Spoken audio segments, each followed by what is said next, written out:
Hello दोस्तों, welcome to मेरा classes. This is me Rahul Satnam. अब हम देखेंगे कि प्लांट जो है वाटर को एब्जॉर्ब कैसे करता है और मिनरल्स को कैसे एब्जॉर्ब करता है। तो प्लांट वाटर का एब्जॉर्प्शन रूट्स के द्वारा करते हैं। रूट्स में पाया जाता है रूट हेयर। तो रूट हेयर के द्वारा वाटर का एब्जॉर्प्शन होता है। अब वाटर कहां से पाया जाएगा? तो वाटर होता है भूमि में, सॉइल पर होता है। तो जो वाटर का एब्जॉर्प्शन होता है वो कौन सा वाटर होता है? वो होता है सॉइल वाटर। कौन सा वाटर? Soil water. इतनी चीज समझ में आई। अब देखिए सॉइल वाटर जो अवेलेबल है जिसमें सॉइल पर, वो टोटल वाटर कहलाता क्या है? सॉइल में जितने प्रकार के भी वाटर पाए जाते हैं उसको हम बोलते हैं होलार्ड। क्या बोलते हैं? होलार्ड। तो हम लिख सकते हैं इसमें कि total total soil water, soil water is known as, उसको कहते हैं क्या? होलार्ड। क्या कहते हैं? होलार्ड। ठीक है, तो ये सारी चीजें हो गई। अब देखिए सॉयल वाटर जो है ना, ये मेनली चार प्रकार का होता है, 4 टाइप्स के होते हैं। पहला है कैपिलरी वाटर, दूसरा है हाइड्रोस्कोपिक वाटर, और तीसरा है केमिकली बाउंडेड वाटर, और फोर्थ नंबर है जिसको हम ग्रेविटेशनल वाटर कहते हैं। ये चारों प्रकार के वाटर जो हैं सॉइल में पाए जाते हैं। तो हम अलग अलग वाटर को देख लेते हैं। पहला कौन सा है? पहला है कैपिलरी वाटर। कैपिलरी वाटर, और यही वाटर जो है प्लांट के लिए अवेलेबल होता है। ठीक है ना? तो प्लांट एब्जॉर्ब यही वाला वाटर करते हैं, कैपिलरी वाटर। केसिकत्व हिंदी में बोलते हैं, शायद केसिकत्व जल बोलते हैं। ठीक है, और ये केसिकत्व जल के बारे में अभी बताता हूं, पहले दूसरा भी लिख लेते हैं। दूसरा वाटर है जिसको हम बोलेंगे क्या? Hygroscopic water. Hygroscopic water. और तीसरा है जिसको हम बोलते हैं chemically bounded, chemically bounded water. और फोर्थ नंबर जो लास्ट है जिसको हम ग्रेविटेशनल वाटर कहते हैं, ग्रेविटेशनल वाटर। तो मेनली 4 टाइप के वाटर हो सकते हैं जो किसमें पाए जाते हैं? जो पाए जाते हैं सॉइल में। अब जो प्लांट के लिए अवेलेबल वाटर है कौन सा है? कैपिलरी वाटर है, केशिकत्व जल हिंदी में बोलते हैं। ये कहां पाया जाता है? ये सॉइल के पोर में थोड़े थोड़े मात्रा में पाए जाते हैं। देखिए सॉइल, सपोज दैट ये सॉइल का पार्टिकल है, उसमें ये थोड़े थोड़े मात्रा में पोर्स में पाए जाते हैं। इनको हम क्या बोलते हैं? Capillary water. और ये वाटर ऐसे वाटर हैं जो प्लांट के लिए अवेलेबल होते हैं, इसलिए हम इसको बोल सकते हैं क्या? अवेलेबल वाटर, है ना? Available water, water for plant. ठीक है ना? तो available water to plants, plants के लिए अवेलेबल होते हैं। जबकि ये तीनों वाटर, जैसे हाइग्रोस्कोपिक वाटर की बात करें तो सॉइल में बीच बीच में थोड़ा थोड़ा जगह होती, स्पेस होती है, उसी स्पेस में ये वाटर पाए जाते हैं जिसको हम हाइग्रोस्कोपिक वाटर बोलते हैं। अगला है केमिकली बाउंडेड वाटर। ये किसी ना किसी केमिकल में क्या होंगे? ऊपर से बाउंड करेंगे। सपोज करिए कोई मिनरल पाया गया, सोडियम पाया गया या कोई कैल्शियम पाया गया, तो सॉइल में मिनरल्स भी होते हैं, खनिज भी होते हैं, तो वो खनिज के ऊपर ये बाउंडेड होते हैं। ऐसे वाटर को बोलते हैं केमिकली बाउंडेड वाटर। और फोर्थ नंबर है जो ग्रेविटेशनल वाटर कहलाता है, जो पृथ्वी में गुरुत्वाकर्षण बल पाया जाता है, उसके वजह से वाटर को एब्जॉर्ब कर लिया जाता है सबसे तली में, जिसको हम क्या बोलते हैं? Gravitational water. लेकिन ये तीनों प्रकार के वाटर हमारे प्लांट के लिए उपयोगी नहीं है, इसीलिए हम इसको बोल सकते हैं non available, non available water to plant. ये प्लांट्स के लिए अवेलेबल ही नहीं हो पाते। अब देखिए जो होलार्ड मैंने बताया, जितने चारों प्रकार के वाटर को अगर हम सम कर देते हैं तब इसको बोलते हैं होलार्ड। अब ये होलार्ड को हम दो प्रकार से बांट सकते हैं, पहला तो अवेलेबल वाटर और दूसरा अनअवेलेबल वाटर। तो यहां पास होलार्ड को हम दो भागों में बांट सकते हैं। तो ये होलार्ड है, होलार्ड को हम कितने भागों में बांट रहे हैं, दो भागों में, पहला और ये दूसरा। पहला कौन सा है, अवेलेबल वाटर। तो पेन चेंज कर लेते हैं हम और लिखते हैं क्या, अवेलेबल वाटर। अवेलेबल वाटर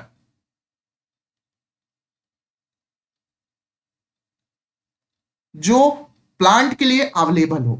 दूसरा है नॉन अवेलेबल वाटर। तो अब देखिए जो अवेलेबल वाटर है, इसको पूछा जाता है प्रश्न कि अवेलेबल वाटर को क्या कहते हैं। अवेलेबल वाटर को हम कहते हैं केसार्ड। किस नाम से जाना जाता है, केसार्ड। ठीक है ना, तो केसार्ड, क्रेसार्ड के नाम से जाना जाता है। तो ये इंपॉर्टेंट है, अगर पूछ लिया जाए कि प्लांट के लिए अवेलेबल वाटर को क्या बोलते हैं तो केसार्ड बोलते हैं, जबकि नॉन अवेलेबल वाटर को हम बोलते हैं क्या, ई कार्ड। क्या बोलेंगे, ई कार्ड बोलेंगे। इतनी चीज समझ में आई। केसार्ड में क्या आएगा, केसार्ड में आएगा दैट इज क्या आएगा, कैपिलरी वाटर। Capillary water. जबकि इकार्ड में जितने ये तीनों टाइप के बच गए, कौन कौन से, हाइग्रोस्कोपिक वाटर, मैं शॉर्ट शॉर्ट में लिख दे रहा हूं, हाइग्रोस्कोपिक वाटर, और दूसरा केमिकली बाउंडेड वाटर, और तीसरा है ग्रेविटेशनल वाटर। ये सब किस में आते हैं, ये आता है किसमें, इकार्ड। इतनी चीज समझ में आई। यहां पास हमने देख लिया क्या, कि सॉइल में कितने प्रकार के वाटर का पाए जाते हैं। पहला, जो सॉइल में जितने प्रकार के वाटर पाए जाते हैं उन सभी वाटर को हम होलार्ड बोल सकते हैं। इसको हम दो भागों में बांट सकते हैं, एक अवेलेबल वाटर, एक non available water. Available water जो प्लांट के लिए उपयोगी है और प्लांट इसको एब्जॉर्ब करता है, इसको हम बोलते हैं केसार्ड, जो है कैपिलरी, हिंदी में केसिकत्व बोलते हैं। जबकि नॉन अवेलेबल जिसको हम ई कार्ड बोलते हैं। ठीक है ना, तो ये सारी चीजें हो गई। अब थोड़ा सा हम देख लेते हैं कि जो हमारा बैच चल रहा है, हमारा बैच चल रहा है अश्वमेध सफलता ही लक्ष्य, बॉटनी का बैच चल रहा है, मेरे साथ मिस्टर राहुल। तो यहां पास देखिए हमारा जो बैच है वो जून से पहले कंप्लीट हो जाएगा।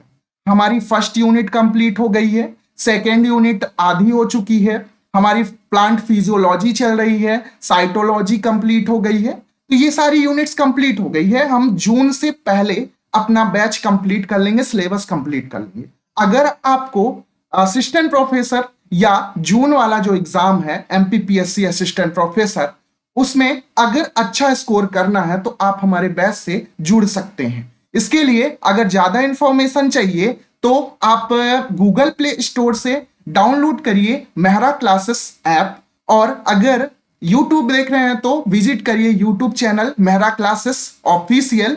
और अगर कॉन्टेक्ट नंबर चाहिए तो 9200925830 में आप कांटेक्ट कर सकते हैं और हमारे बैच की इंफॉर्मेशन ले सकते हैं। हमारे बैच की फीस जो है रखी गई है 4999, लेकिन अभी आपको मिल रही है कितना, 2999 में आपको हमारा बैच अवेलेबल हो जाएगा। हमारे बैच से आप जुड़ सकते हैं। ठीक है, तो अब हम अपने टॉपिक में देख लेते हैं कि टॉपिक हमारा क्या चल रहा था। देखिए हमारा टॉपिक चल रहा था कि वाटर एब्जॉर्प्शन और दूसरा मिनरल एब्जॉर्प्शन। तो मैंने बताया कि सॉइल वाटर को क्या कहते हैं, सॉइल में कितने प्रकार के वाटर पाए जाते हैं, ये सब मैंने बता दिया। अब देखिए हम देख लेते हैं absorption of water and mineral कैसे होता है। तो देखिए यहां पास देखिए जो वाटर का एब्जॉर्प्शन होता है, मैंने बताया कि किसके द्वारा होता है, रूट के द्वारा। तो रूट हम बना ही लेते हैं पहले। ठीक है, तो ये है रूट। सपोज करिए ये रूट का हेयर है ना, मैंने थोड़ा डीपली बनाया, ये है रूट का हेयर। ठीक, ये रूट का हेयर है, इसको हम लिख भी लेते हैं, this is root hair, root hair. ठीक, रूट में पाए जाने वाले हेयर को हम क्या बोलते हैं, रूट हेयर बोलते हैं। लेकिन इसमें प्रश्न क्या पूछा जाएगा आपके एमपीपीएससी में, पूछा जाएगा कि ये रूट हेयर किसका ग्रोथ है, किसका ये पार्ट है। तो देखिए यहां पास जो रूट है इसमें कई पार्ट्स पाए जाते हैं, लेकिन ये वाला जो पार्ट है इसको हम बोलते हैं एपिडर्मिस। तो ये जो रूट हेयर है ये एक्सटेंशन ऑफ एपिडर्मल सेल बोल सकते हैं। तो इसको हम पॉइंट बना के लिख सकते हैं, आपके एग्जाम में ये पूछा भी जाता है। तो इसको हम पॉइंट बना के लिखेंगे। पहला ये क्या है, extension, extension, extension of epidermal cell, extension of, पूरा यहां पास लिख देता हूं, root, extension of root epidermal cell. ठीक है, थोड़ा सा गर्मी भी है। चलिए अब दूसरी बात, ये कैसा होता है, ये रूट हेयर जो होते हैं ये यूनिसेलुलर होते हैं। वजह वजह इनको एब्जॉर्ब करना है वाटर। अगर मल्टी सेलुलर होंगे तो ये एब्जॉर्ब नहीं करेंगे, ये बल्कि वाटर को एब्जॉर्प्शन को रोकेंगे, लैक करेंगे। लेकिन ये एब्जॉर्ब करना है इसलिए कैसे हैं, यूनिसेलुलर। आपने देखा कि राइजोइड हो चाहे रूट हेयर हो ये सब यूनिसेलुलर मैक्सिमम होते हैं, है ना। तो लिख सकते हैं ये ऑलवेज, हमेशा, ऑलवेज यूनिसेलुलर होते हैं। कैसे होते हैं, यूनिसेलुलर होते हैं। अगली बात देख लेते हैं कि इनका काम क्या है। मैंने बताया वाटर का एब्जॉर्प्शन करना, तो लिख सकते हैं इसमें helps in absorption of water, absorption of water. ठीक है, आपको दिख रहा है ना। देखिए अब देखिए कैसे एब्जॉर्प्शन होगा वाटर। देखिए यहां पास रूट हेयर से अटैच्ड क्या होगा, रूट हेयर से यहां पास अटैच्ड होगा सॉयल, और सॉयल में क्या होगा, वाटर होगा। वाटर तो कई प्रकार के होंगे, लेकिन हमारे जो प्लांट भाई साहब है सिर्फ कौन सा वाटर लेंगे, ये फिल्टर वाला वाटर लेंगे। और फिल्टर वाला वाटर कौन सा है, कैपिलरी वाटर। तो कैपिलरी वाटर लेंगे ये।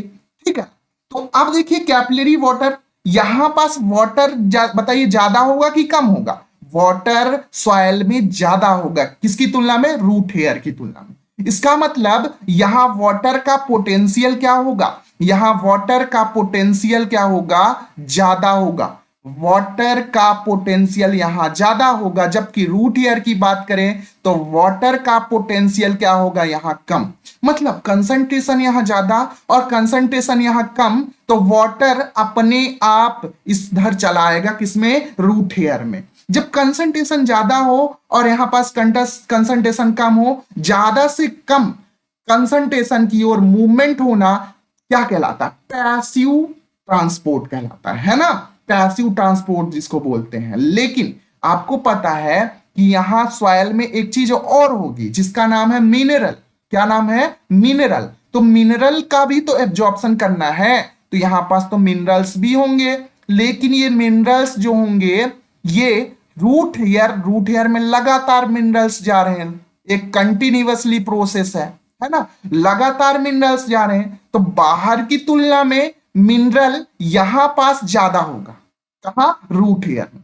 जब रूट हेयर में मिनरल्स ज्यादा होगा तो आपको पता है कम से ज्यादा की ओर, मतलब लो कंसंट्रेशन से हाई कंसंट्रेशन की ओर मूवमेंट करने के लिए लगती है एनर्जी। तो यहां एनर्जी लगेगी, मतलब यहां कौन सा मूवमेंट होगा, यहां पास जो मिनरल का ट्रांसपोर्ट हो रहा है, यहां जो मूवमेंट होगा या जो ट्रांसपोर्ट होगा उसको हम क्या बोलेंगे, एक्टिव ट्रांसपोर्ट। वजह क्योंकि कम से क्या हो रहा है, ज्यादा की तरफ मूवमेंट हो रहा है। ठीक है, अब यहां पास देखिए आपको पता है कि मिनरल जो होते हैं उनमें क्या पाया जाता है, चार्ज पाया जाएगा। जैसे सपोज करिए सोडियम पाया गया तो सोडियम सोडियम जैसे नहीं होगा, सोडियम प्लस होगा, आयंस के रूप में होगा। कैल्शियम कैल्शियम 2 प्लस होगा, ऐसे होगा कि नहीं होगा, चार्ज पाया जाएगा। और जब चार्ज पाया जाएगा तो चार्ज को जाने के लिए क्या होना चाहिए, चैनल्स होने चाहिए। और चैनल्स किस में पाए जाते हैं, हमेशा एक्टिव ट्रांसपोर्ट में। तो एक चीज आपको समझ में आई होगी कि वाटर का एब्जॉर्प्शन जो हो रहा है पैसिवली हो रहा है, जबकि यहां पास मिनरल का एब्जॉर्प्शन जो हो रहा है एक्टिव ट्रांसपोर्ट हो रहा है। ठीक है, इतनी चीज समझ में आई। अब देखिए यहीं पास पाया जाएगा क्या, रू ये रूट है, रूट के बाद ऊपर की ओर अगर स्टेम की बात करें तो स्टेम हेयर भी देख लेते हैं, थोड़ा सा स्टेम हेयर की बात कर लेते हैं। स्टेम के ऊपर आपने देखा होगा कई सारे हर्बेसियस प्लांट, तो उसमें क्या पाया जाता है, हेयर्स लाइक स्ट्रक्चर, छोटे छोटे रुए जैसे संरचना होती है जिसको स्टेम हेयर बोलते हैं।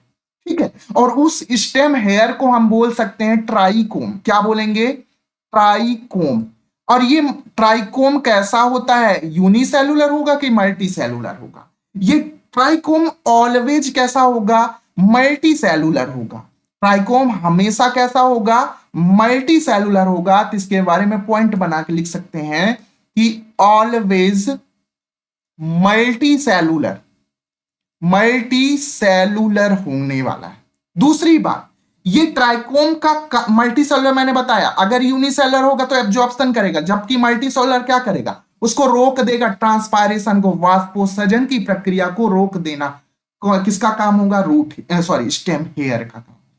ठीक है, तो दूसरा पॉइंट हम इसमें ये लिख सकते हैं कि ये क्या करता है, वाटर लॉस को क्या करता है, रोक देता है। तो लिख सकते हैं इसमें to check, to check loss of water, loss of water, that is, किससे लॉस ऑफ वाटर होता है, इसकी वजह से ट्रांसपायरेशन, वाष्पोत्सर्जन, ट्रांसपायरेशन, वाष्पोत्सर्जन। इतनी चीजें समझ में आई। तो यहां पास मैंने जो चीज बताया आपको समझ में आया होगा, जो वाटर का एब्जॉर्प्शन हो रहा है वो पैसिवली हो रहा है, जबकि मिनरल का एब्जॉर्प्शन जो हो रहा है वो एक्टिवली हो रहा है। तो ये सारी चीजें हम कुछ पॉइंट बना के लिख लेते हैं, क्योंकि आपको याद रहे चाहे ना रहे कोई भरोसा नहीं है। Absorption, absorption of water and mineral. तो हम देख लेते हैं absorption of water and mineral, इसके बारे में कुछ पॉइंट बना के लिख लेते हैं। देखिए, अगर हम बात करें कि जो इसमें लिखते हैं सिंस, चूंकि since concentration, since concentration of mineral, mineral, चूंकि जो मिनरल का कंसंट्रेशन है इन सॉयल, सॉयल में क्या है, मिनरल का कंसंट्रेशन कम है ना, in soil is less than, is less than, less than the concentration of root, है ना। तो less than the concentration, the concentration of minimum, ठीक है, कहा, रूट में, इन रूट। अगर देखिए यहां सॉइल में मैंने बताया सॉइल में मिनरल कंसंट्रेशन कम है रूट की तुलना में, है ना। तो अब क्या होगा, यहां कम से ज्यादा की ओर, कम कंसंट्रेशन से ज्यादा कंसंट्रेशन की ओर ट्रांसपोर्ट होना क्या कहलाएगा, किसके वजह से होगा, एटीपी के वजह से होगा, एनर्जी लगेगी, है ना। आपको देखिए अगर पहाड़ में चढ़ना है तो एनर्जी लगेगी कि नहीं लगेगी, है ना। लेकिन अगर पहाड़ से उतरना है तो एनर्जी नहीं लगती, आपको पता हो। तो पहाड़ से उतरना मतलब एक होता है डाउन हिल, डाउन हिल कौन सा प्रोसेस है, पैसिव ट्रांसपोर्ट। लेकिन अप हिल क्या कहलाता है, एक्टिव ट्रांसपोर्ट कहलाता है। इतनी चीज समझ में आई। तो यहां पास जो मिनरल का एब्जॉर्प्शन होने वाला है वो किसके थ्रू होने वाला है, एक्टिव ट्रांसपोर्ट के थ्रू होने वाला है। तो लिख सकते हैं इसमें absorption, absorption of mineral from low concentration to high concentration, ठीक है, ऑकर्स बिया, ऑकर्स वाया एक्टिव ट्रांसपोर्ट। इसमें पाया क्या जाता है, एक्टिव ट्रांसपोर्ट पाया जाता है, ठीक है। Also mineral is charge, also mineral are charged, ठीक है ना, चार्ज होता है, आयंस के रूप में होता है। ठीक है, जबकि जबकि दूसरी बात अगर हम रूट है मतलब वाटर की बात करें, तो अगर हम वाटर की बात करते हैं तो उसमें कैसा ट्रांसपोर्ट होता है, पैसिवली होता है। क्यों? क्योंकि पोटेंशियल ऑफ रूट, ठीक है, डिक्रीजेस डिक्रीजेस ड्यू टू, क्या कारण है, due to addition of mineral. क्यों? क्योंकि देखिए एडिशन, यहां देखिए सॉल्यूट मिल गया, क्या मिल गया, मिनरल मिल गया, किसमें, रूट हेयर में। रूट हेयर में जैसे ही सॉल्यूट मिल गया, सॉल्यूट की वजह से क्या होता है, वाटर पोटेंशियल कम हो जाता है ना। तो यहां पास रूट का क्या, वाटर पोटेंशियल डिक्रीज हो जाता है due to addition addition of mineral, mineral mineral के एडिशन की वजह से। यही वजह है कि वाटर जो मूव करता है पैसिवली मूव करता है ना। तो water moves moves passive passive inside root, inside root. यही वजह है कि पैसिव मूवमेंट होने वाला है। ठीक है, तो अब इतनी चीजें समझ में आई कि नहीं आई? तो यहां पास मैंने क्या बता दिया, मैंने बता दिया absorption of water and mineral. अब इसको हम डायग्राम के थ्रू देख लेते हैं तो और अच्छे से समझ में आने वाला है। ठीक है, चलिए सबसे पहले हम बना लेते हैं क्या, सबसे पहले हम रूट हेयर बना लेते हैं। मैंने अभी बनाया था, फिर से एक बार बनाते हैं और अच्छे से समझ में आने वाला है। यहां पास ये एक रूट हेयर है, वैसे कई सारी होती हैं। ठीक है, हम समझने के लिए एक बना रहे हैं। ठीक, ये रूट हेयर है। अब इसके बाद कई सारी सेल्स भी पाई जाती हैं, तो वो सेल्स भी हम बना लेते हैं। ठीक, तो पहला सेल ये वाली सेल है, जिसको हम क्या बोलते हैं, इपीडर्मल सेल। तो इपीडर्मल सेल भी बना लिए हमने, ये है इपीडर्मल सेल। थोड़ा दूर दूर बना लेते हैं, ठीक, इतने रहने देते हैं, एक और बना, ये है इपीडर्मल सेल। इपीडर्मल सेल के बाद पाया जाता है कॉर्टेक्स। तो कॉर्टेक्स हम अलग से बना लेते हैं। और कॉर्टेक्स की रही बात, तो कॉर्टेक्स में कई लेयर होती है, जब हम प्लांट एनाटॉमी पढ़ेंगे तब अच्छे से देख लेंगे। अभी हमको एब्जॉर्प्शन पढ़ना है।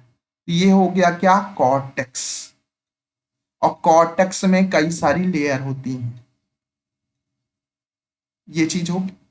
अब तीसरा जो है जिसको हम बोलेंगे एंडोडर्मिस, तो एंडोडर्मिस हम बना लेते हैं रेड, सॉरी ग्रीन कलर से। तो एंडोडर्मिस यहां पास ऐसे बना लेते हैं, ये है एंडोडर्मिस, ये सेल है एंडोडर्मिस की। ठीक है, हमको एब्जॉर्प्शन पढ़ना है। दूसरी बात, एंडोडर्मिस के बाद जो सेल पाई जाती है जिसको हम बोलते हैं पेरीसाइकल, क्या बोला जाता है, पेरीसाइकल। तो पेरीसाइकल ऐसे बना लेते हैं, दिस इज पेरीसाइकल। पेरीसाइकल के बाद पाया जाता है वेस्कुलर बंडल, जाइलम और फ्लोएम पाया जाता है, यही पाया जाएगा। तो जाइलम और जलायम इसलिए बोल रहा हूं कि जाइलम में क्या होता है, जाइलम से होता है जल का कंडक्शन, है ना, इसे जलायलम बोलते हैं। और फ्लोएम, फ्लोएम फूड नाम है पर है ना।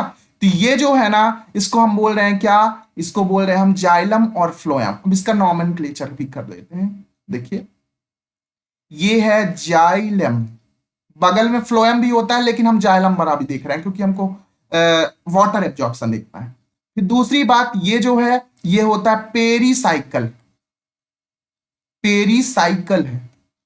तीसरी बात, ये वाला क्या है, ये है एंडोडर्मिस, एंडोडर्मिस। और ये वाला मैंने बताया ये क्या है, कॉर्टेक्स है। ये वाला क्या है, इपीडर्मिस है। और इपीडर्मिस का ही एक लेयर निकलती है रूट हेयर, ठीक है ना। अगली बात, इसमें सेल वॉल भी बना सकते हैं, ऊपर से सेल वॉल भी होंगी चारों तरफ, ठीक है, बना सकते हैं, वैसे बनाने की जरूरत नहीं है। ठीक, इतनी सी समझ में आई। एक क्वेश्चन पूछा जाता है जिसको हम स्टील बोलते हैं, वैसे ये स्टीलर सिस्टम कहां से स्टार्ट हो जाता है, टेरिडोफाइटा से स्टार्ट हो जाता है ना। तो स्टील की बात करते हैं तो स्टील क्या होता है, तो स्टील जो होता है inner to endodermis everything is stele. तो एंडोडर्मिस के बाद जो भी लेयर्स पाई जाती हैं उनको हम क्या बोल सकते हैं, स्टील बोल सकते हैं। जैसे पहली लेयर कौन सी है, पेरीसाइकल, दूसरी जाइलम और फ्लोएम की। तो हम इसमें पॉइंट बना के एक चीज लिख सकते हैं कि inner to endodermis, inner to endodermis everything, जितनी भी चीज होती है everything is stele, is stele. इतनी बात समझ में आई। अगर पूछा जाए पहली स्टीलर लेयर कौन सी है, तो पहली कौन सी है, पेरीसाइकल। तो ये भी पॉइंट बना के लिख लेते हैं, आपके एग्जाम में पूछा जा सकता है। क्या, pericycle is the first layer of steel. तो पेरीसाइकल जो लेयर है वो फर्स्ट लेयर है। अब हम बात करते हैं किसका, एब्जॉर्प्शन की। तो देखिए जो एब्जॉर्प्शन तो मैंने बता दिया कि रूट हेयर तक मिनरल और वाटर तो आ चुका है। कैसे आ चुका है, यहां पास मिनरल मैंने बताया, वाटर तो आ गया, कैसे, पैसिवली आ गया, जबकि मिनरल्स जो होंगे वो एक्टिवली आ चुका है इसके अंदर। ठीक है, आ चुका है ना। अब इससे ये कनेक्शन होगा ना, ये कनेक्ट होंगे सेल से। अब देखिए क्या होगा, जो ट्रांसपोर्ट होने वाला है मिनरल का और वाटर का, दो मैकेनिज्म के थ्रू होता है, दो टाइप्स के होते हैं। There are two types. पहला है जिसको हम बोलते हैं सिम्प्लास्ट और दूसरा है एपोप्लास्ट। तो अब सिम्प्लास्ट कहां होता है, एपोप्लास्ट कहां होता है। तो देखिए कुछ मिनरल और वाटर की बात करें तो कुछ मिनरल और वाटर जो होते हैं ये सेल के थ्रू जाते हैं, है ना। यहां पास देखिए सेल और सेल के बीच कनेक्शन होता है, प्लाज्मा मेम्ब्रेन के बीच जो कनेक्शन होता है, बताता हूं क्या है ये। यहां देखिए सेल टू सेल कनेक्शन होने वाला है। अब प्लांट में सेल टू सेल कनेक्शन या plasma membrane to plasma membrane connection plant में देखा गया और ये कहलाता है प्लाज्मोडेस्माटा। तो ये चीज क्या कहलाता है, ये कहलाता है प्लाज्मोडेस्माटा।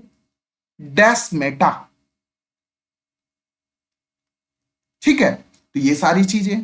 तो देखिए कुछ मिनरल जो होते हैं ना, कुछ मिनरल और वाटर कैसे जाते हैं, इस सेल के थ्रू जाते हैं, सेल फिर यहां से ऐसे जाएंगे। देखिए एक मिनट चेंज कर लेते हैं इस पेन को पहले। कुछ मिनरल्स ऐसे जाते हैं, ये मिनरल आया और ये यहां देखिए सेल के अंदर वैक्यूल होगा, माइटोकॉन्ड्रिया होगा, न्यूक्लियस होगा, कई सारे राइबोसोम होगा, बहुत सारी चीजें होंगे। तो ये मिनरल और वाटर ये इनसे बात, इनके ऊपर पहले वैक्यूल में जाएगा, फिर इनसे बातचीत करेगा, उसके बाद फिर राइबोसोम में जाएगा, फिर माइटोकॉन्ड्रिया में जाएगा। तो ये आराम से जाएगा यहाँ पास से मिनरल आराम से, फिर इसके बाद फिर यहाँ से गुजरता हुआ फिर इसमें भी कई सारे ऑर्गेनेल्स होंगे और फिर यहाँ से जाते जाते फिर यहाँ आ गया और आते आते आते आते आते ये कहाँ पहुंच जाता है, पेरीसाइकिल में पहुंचता है और पेरीसाइकिल से ये कहाँ पहुंच जाता है, जाइलम में।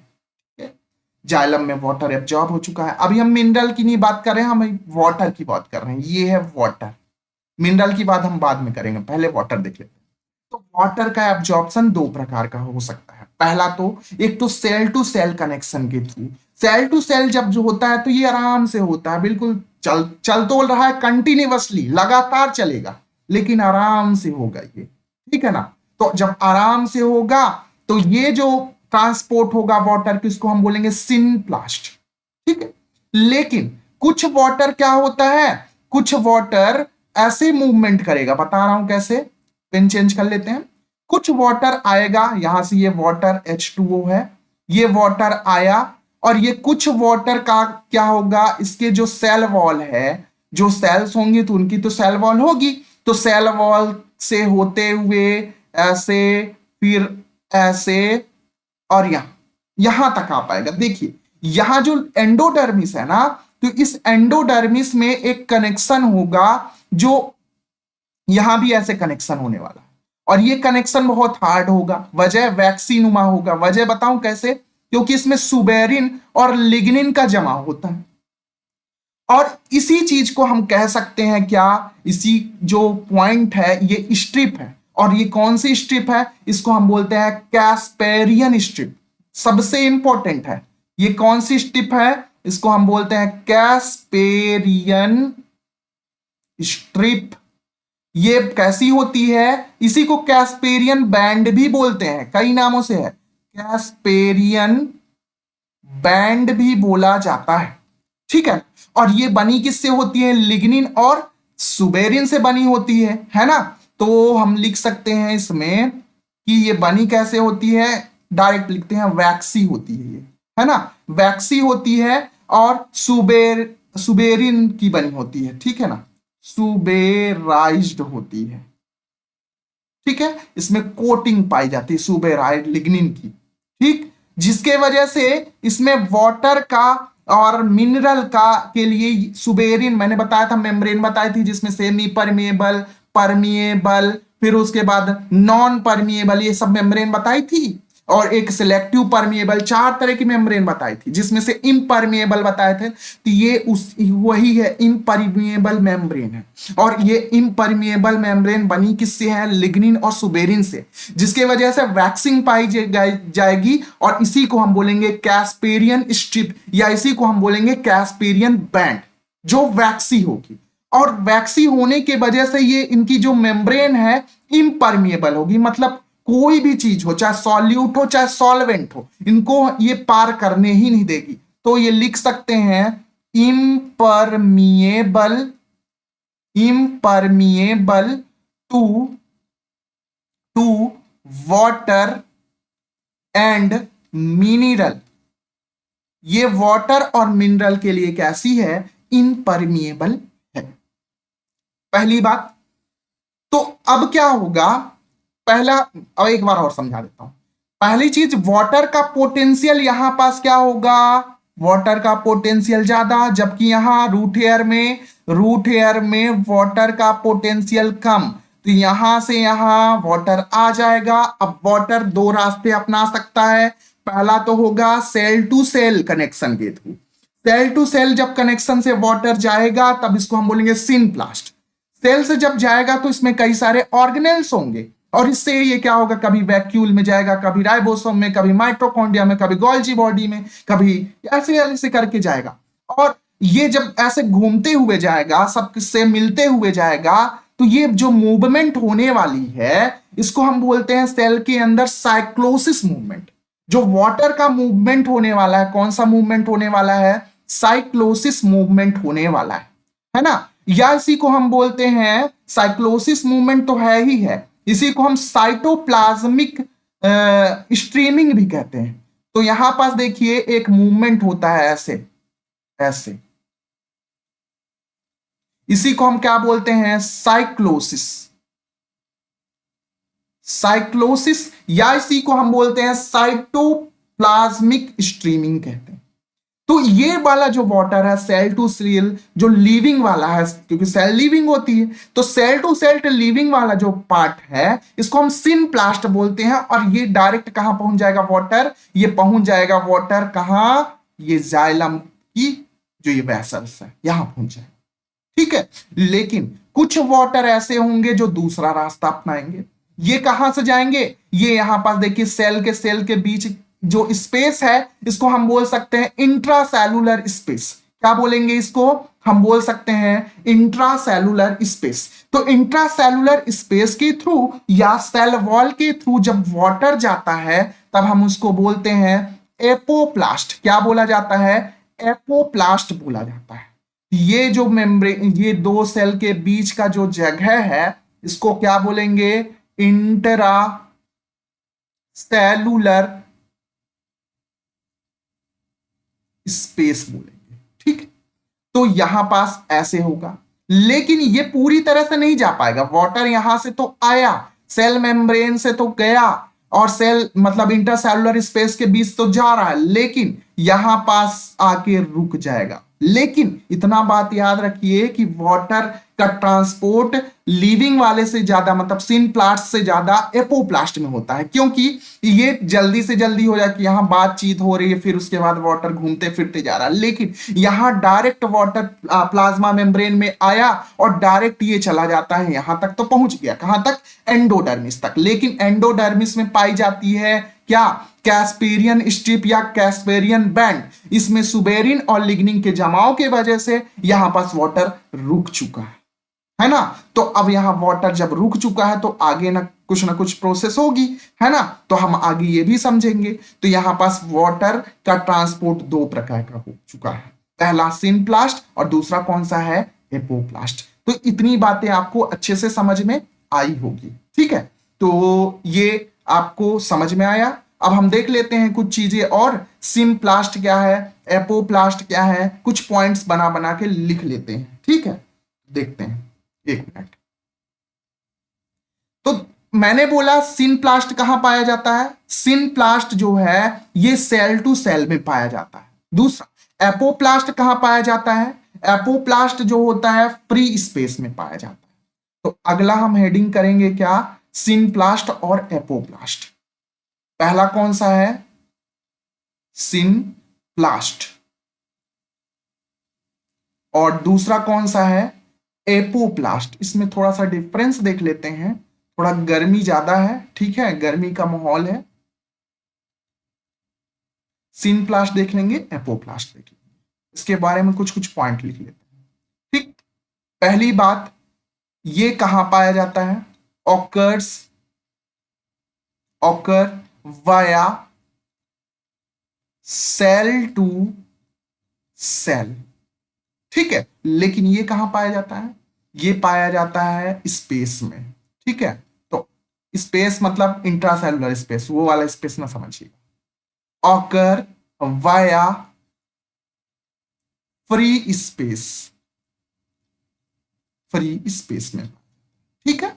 अब देखिए ये कैसे होता है, ये with the help of plasmodesmata, with the help of plasmodesmata. दूसरी बात, ये कैसे होता है, अच्छा ये जो फ्री स्पेस है इसको भी हम देख लेते हैं, दो टाइप के हो सकते हैं फ्री स्पेस, दो प्रकार के हो सकते हैं। एक तो हो सकता है बाया सेल वॉल, सेल वॉल के थ्रू, और दूसरा इंट्रासेलुलर स्पेस। तो वाया इंटरसेलुलर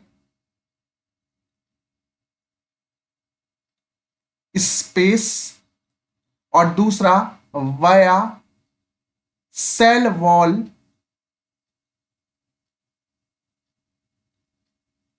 पाथ, या पाथवे भी लिख सकते हैं, ठीक है। ये सारी चीजें, अब इसमें जो मूवमेंट होने वाला है कौन सा, मैंने बताया साइटोप्लाज्मिक स्ट्रीमिंग या साइक्लोसिस भी बोला जाता है ना। तो यहां पास जो मूवमेंट होने वाली है तो इसको लिख सकते हैं मूवमेंट, मूवमेंट ऑक्यूपेंड, ऑक्यूपाइंड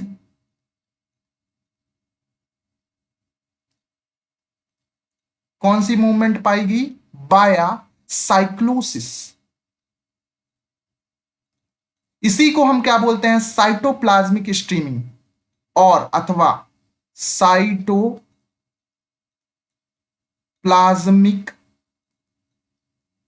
स्ट्रीमिंग भी बोली जाती है, ठीक है।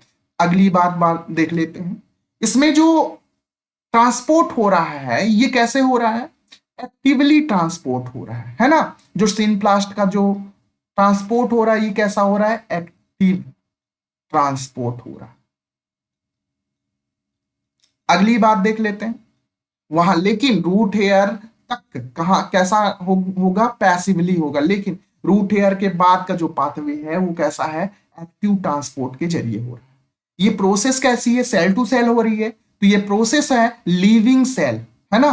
तो लीविंग, लीविंग प्रोसेस है। अगली बात हम देख लेते हैं कि ये कैसा होता है, कंटिन्यूअसली, भले धीरे हो रही है लेकिन कंटिन्यूअसली हो रहा है ये। तो कंटिन्यूअसली कंटिन्यूअस प्रोसेस है लेकिन स्लो है ना। तो ये कंटिन्यूअस होता है, कहां से कहां होता है, from from epidermis up to xylem, xylem तक लगातार प्रोसेस होती है। और ये जो प्रोसेस है इसमें कम वाटर का एब्जॉर्प्शन हो पाता है, इसलिए इसमें क्या बोलते हैं, माइनर प्रोसेस है, ये माइनर प्रोसेस है। ठीक है, जबकि ये वाली जो प्रोसेस है इसमें कुछ चीजें देख लेते हैं, इसको हम क्या बोलेंगे, ये एपोप्लास्ट वाला जो ट्रांसपोर्ट है इसको हम बोलेंगे ट्रांस मेम्ब्रेन पाथवे, क्योंकि देखिए सेल वॉल के थ्रू होता है ना। तो इसको हम क्या बोलेंगे, also called as transmembrane pathway. ठीक है, अब देखिए दूसरा बात, ये कैसा होता है, ये पैसिवली होता है। तो ये कैसा ट्रांसपोर्ट हो रहा है, पैसिव ट्रांसपोर्ट हो रहा है। ठीक, अगली बात देख लेते हैं, ये जो होती है प्रोसेस, ये वाला तो स्लो होता है, लेकिन ये वाली प्रोसेस यहां पास लिख भी सकते हैं ये स्लो है, लेकिन ये कैसा होता है, ये फास्ट प्रोसेस होती है। और दूसरी बात, ये non living area, plasma membrane जो सेल्फ इंट्रासेलुलर स्पेस है, ये लिविंग होगा नहीं ना, तो ये नॉन लिविंग होगा। तो नॉन लिविंग लिविंग प्रोसेस है। ठीक है, अगली बात देख लेते हैं, अगला ये डिसकंटिन्यूअस प्रोसेस है। क्यों, क्योंकि मैंने बताया बीच में एक मेम्ब्रेन आ गई, कौन सा, जिसको कैस्प्रियन स्ट्रिप बोल रहे हैं, है ना। तो ये डिसकंटिन्यूअस प्रोसेस है, डिसकंटिन्यूअस प्रोसेस है।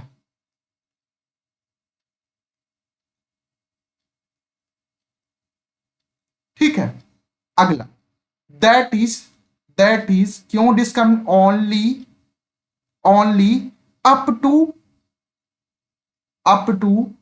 एंडोडर्मिस, सिर्फ एंडोडर्मिस तक जा रहा ना पानी, एंडोडर्मिस। अगली बात, ये क्या हो जाता है, ब्लॉक हो जाती है कहां, एंडोडर्मिस में। और ये जब ब्लॉक हो जाता है वाटर का ट्रांसपोर्ट, तो इसको हम बोलते हैं, ये एपोप्लास्ट है, इसीलिए हम इसको बोलते हैं एपोप्लास्ट ब्लॉक। ठीक है, तो ये टर्मिनोलॉजी आपसे पूछी जा सकती है कि कहां ब्लॉक हो जाता है ट्रांसपोर्ट, तो ब्लॉक हो जाता है, ब्लॉक ब्लॉक एट एंडोडर्मिस, कहां, एंडोडर्मिस। ठीक है, कॉल्ड एज, क्या कहते हैं इस चीज को, इस चीज को हम कह सकते हैं, क्या कहते हैं, एपोप्लास्ट, एपोप्लास्ट ब्लॉक। ठीक है ना, तो इसको ब्लॉक कहते हैं। और ये जो प्रोसेस है ये मेजर होती है, मेजर प्रोसेस है। तो ये आपको डिफरेंस समझ में आया होगा, वैसे मैंने अच्छे से समझाया है तो आपको समझ में अच्छे से आया होगा। ठीक है ना, तो यहां पास ये देख लिया हमने। अब देखिए क्या होता है कि कुछ प्रोटीन का भी ट्रांसपोर्ट हो पाता है कहां तक, एंडोडर्मिस तक। ठीक है ना, और यहां पास जो प्रोटीन का ट्रांसपोर्ट होता है, इसके लिए एक चीज और बताना था, पिछले स्लाइड में चलते हैं।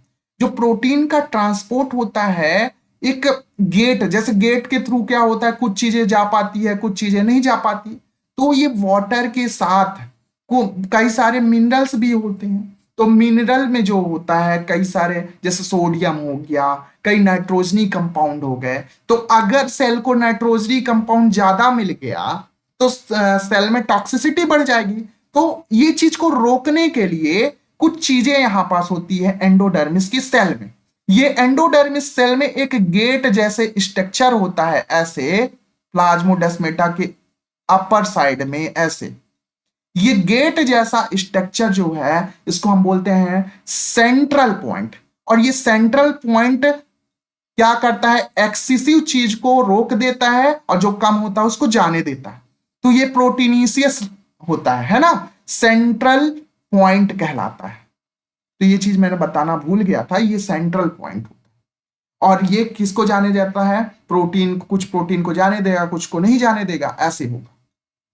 अब देखिए, तो देखिए transport protein of endodermis is called as central point. अभी मैंने सेंट्रल पॉइंट बताया कि नहीं बताया, बताया, ठीक है।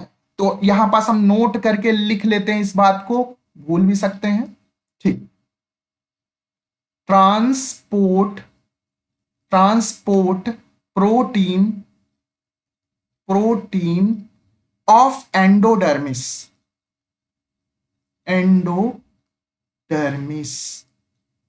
is called as central point. क्या बोलते हैं इसको, सेंट्रल पॉइंट बोलते हैं, ठीक है। विच डिसाइड, ये डिसाइड करता है किस खनिज को अंदर जाने देना है, किस मिनरल को बाहर जाने देना है ना। तो सेंट्रल पॉइंट है ये, विच डिसाइड 1 मिनट, ये थोड़ा सा गर्मी की वजह से, decide the type and amount of mineral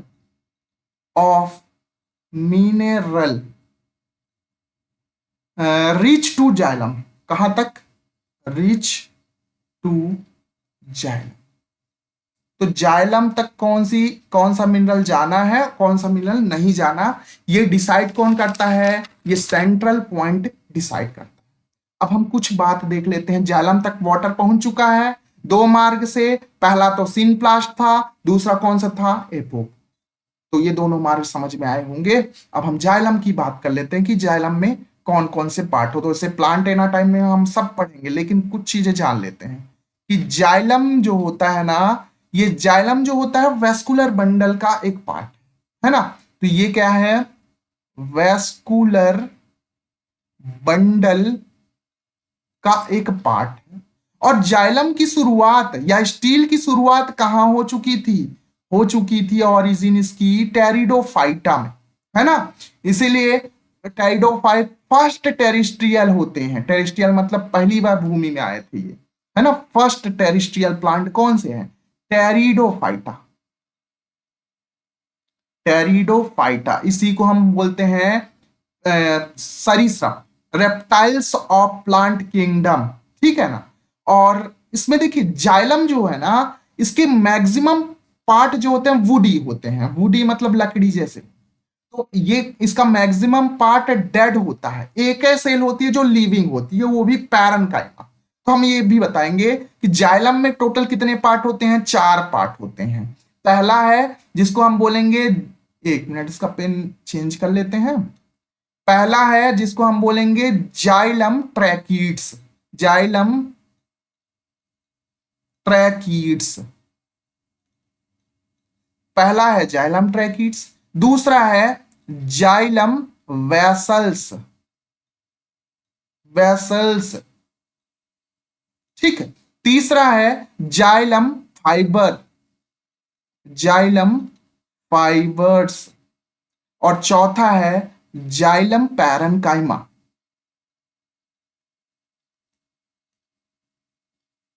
तो ये 4 पॉइंट अब याद रखेंगे, ये चारों इंपॉर्टेंट है, पहला, दूसरा और ये तीसरा। देखिए ये वाला जो होता है ये डेड होता है। मैंने बोला कि जाइलम का मैक्सिमम पार्ट डेड होता है, ये भी डेड होता है, ये भी कैसा होता है, डेड होता है। लेकिन ये पैरेन्काइमा क्या होता है, लिविंग पार्ट है ये, है ना। अब देखिए जो ये ट्रैकीड्स है और दूसरा वेसल्स है, यही दोनों अहम भूमिका निभाने वाले, ठीक है। जो ये ट्रैकीड्स है, जहां से ट्रैकोफाइटा प्लांट स्टार्ट हुए, ट्रैकोफाइटा मतलब वैस्कुलर बंडल जहां से स्टार्ट हुए, कहां से स्टार्ट हुए, टेरिडोफाइटा, जिम्नोस्पर्म, एंजियोस्पर्म। तो ये सभी में ये ट्रैकीड्स पाए जाएंगे, ठीक है। तो ये सबसे प्रिमेटिव जाइलम कौन से है, यही है। तो इसमें हम पॉइंट बना के लिख सकते हैं कि ये क्या है, प्रिमेटिव कंडक्टिंग एलिमेंट है ना। तो इसमें पॉइंट बना के लिखेंगे क्या, प्रीमेटिव प्रीमिटिव कंडक्टिंग एलिमेंट है। ठीक। दूसरी बात, ये कहां कहां पाई गई मैंने बताया अभी, ये टेरिडो, पूरा पूरा नहीं लिख रहा हूं, टेरिडो मतलब टेरिडोफाइटा। दूसरा जिम्नो, जिम्नोस्पर्म। ठीक, एनजीओ। ठीक है, पूरा पूरा नहीं लिख रहा।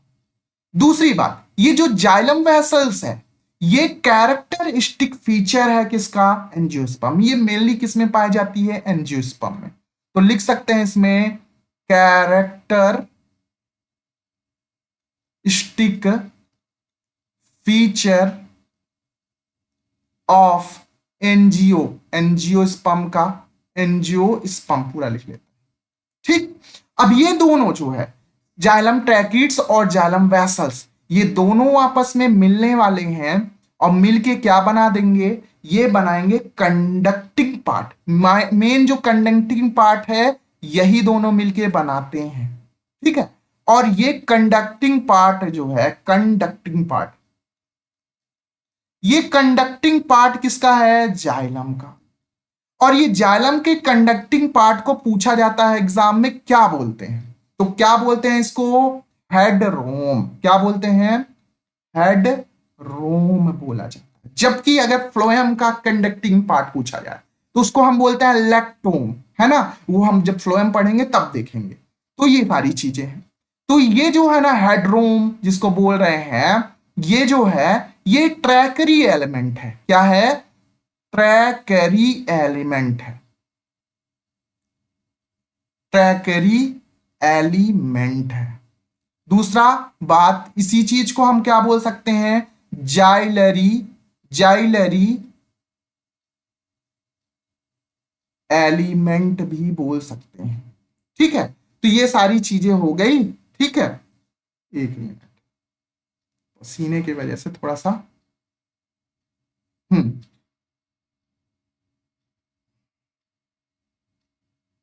अब इसको हम डायग्राम से देख लेते हैं कि जाइलम कैसे फ्लो करवाता है।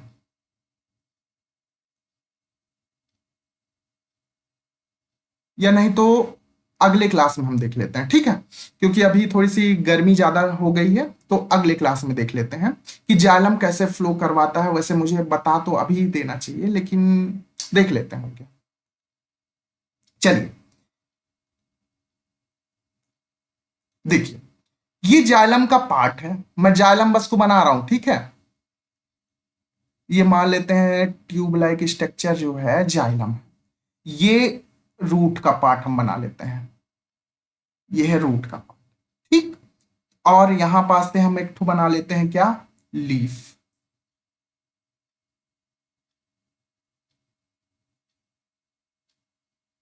ये लीफ बन गई, ये लीफ है, इसकी मिड लीफ, और ये पेन बना लिए। ठीक है। अब यहां पास स्टोमेटा भी पाए जाएंगे, और ये स्टोमेटा क्या निकालेंगे, ये स्टोमेटा ट्रांसपायरेशन करेंगे, जिससे निकलेगा क्या, वाटर, है ना। और वाटर निकला कहा, इन्वायरमेंट में। इस प्रोसेस को हम क्या बोलेंगे, लॉस ऑफ वाटर हो गया, ट्रांसपाइरेशन बोलेंगे। क्या बोलेंगे, ट्रांसपाइरेशन बोला जाएगा, वाष्पोत्सर्जन। लेकिन ये वाटर आया कहां से, ये चीज देखना। तो देखिए, मैंने बताया ये वाला पार्ट क्या कहलाएगा, रूट कहलाएगा। क्या कहलाएगा, रूट कहलाने वाला है। और रूट में पाया जाएगा क्या, रूट हेयर। वही पिछला वाला जो डायग्राम मैंने बताया था अच्छे से, उसको याद रखिए, रूट हेयर। अब रूट हेयर में दो चीज एब्जॉर्ब करेगा, एक तो मिनरल और दूसरा वाटर। वाटर एब्जॉर्ब होगा पैसिवली, जबकि मिनरल एब्जॉर्ब होने वाला है एक्टिवली, ऐसा होगा। तो यहां पास रूट हेयर के थ्रू क्या आने वाला है, पहली बात वाटर आ गया, और दूसरी बात क्या आ गया, मिनरल आ गया। जब वाटर और मिनरल आपस में मिल गए, तब इसको हम बोलते हैं जाइलम सैफ। तो अगर पूछा जाए आपके एग्जाम में कि जाइलम सैफ क्या होता है, तो वाटर प्लस मिनरल आपस में मिलने की वजह से ये कहलाता है जाइलम सैफ। ठीक है। अब यहां पास देखिए, ये वाटर कहां तक जा पाएगा, लगभग ये स्टेम, ये वाला जो पार्ट है इसको हम बोल सकते हैं लोअर स्टेम। लोअर स्टेम तक तो चला जाएगा, क्योंकि इतना ज्यादा यहां पास वाटर पोटेंशियल का डिफरेंस रहेगा, उसकी वजह से ये वाटर और मिनरल यहां तक तो बड़े आराम से चला जाएगा। लेकिन आगे कैसे जाए? वाटर यहां तक तो चला गया, लेकिन आगे कैसे जाए? तो इसके लिए कौन सी प्रोसेस होती है? ट्रांसपायरेशन। ट्रांसपायरेशन की वजह से ये वाटर लगातार कंटिन्यूअसली ऐसे ये जाते रहते हैं,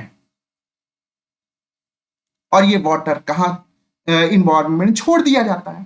तो ये सारी चीजें होती हैं। यहां पास यहां से यहां तक जाने के लिए, वाटर के जाने के लिए कई सारी थ्योरी दी गई है। ये जो शेप कहलाता है, यहां से यहां तक जो वाटर जा रहा है, इसको हम बोलते हैं एसेंट शेप। क्या बोलते हैं? Accent of shape. और ये एसेंट ऑफ शेप जो है, इसको मतलब जो समझाने के लिए कई सारे वैज्ञानिकों ने कई सारे थ्योरी दी। तो हम थ्योरी अलग अलग देख लेते हैं। तो अगला हम हेडिंग करेंगे क्या? Accent of sap. Ascent of shape. देखिए, पहली थ्योरी है जिसको हम बोलते हैं रूट प्रेशर थ्योरी। पहली कौन सी थ्योरी है? Root pressure theory. Root pressure theory देखिए पिछले स्लाइड में, ये यहां पास मैंने बताया वाटर पोटेंशियल के डिफरेंस के वजह से यहां पास रूट प्रेशर क्या होता है? हो जाता है। क्यों? क्योंकि रूट प्रेशर जब यहां हाई होगा तो यहां से यहां तक तो बड़े आराम से, यहां किसके वजह से ये हो पा रहा है? ये रूट प्रेशर के वजह से हो पाता है ना। तो रूट प्रेशर की वजह से लोअर स्टेम तक तो वाटर चला जाता है, लेकिन आगे कैसे जाए तो इसको समझाएं। ठीक है, तो रूट प्रेशर थ्योरी दी गई। इसको किसने दिया था? इसको देने वाले साइंटिस्ट थे जिनका नाम था प्रिस्टले, और प्रिस्टले ने बहुत ही महत्वपूर्ण भूमिका निभाई है ना। तो इसको थोड़ा सा अगले पेज में ले चलते हैं, क्योंकि थोड़ा सा पेज गड़बड़ाया है। तो जो थ्योरी दी गई है कौन सी है? एसेंट ऑफ शेप, जिसमें से हम पहली थ्योरी पढ़ रहे थे। क्या पहली है? Root pressure theory. ठीक है, तो ये रूट प्रेशर थ्योरी है, जिसको हिंदी में क्या बोलेंगे?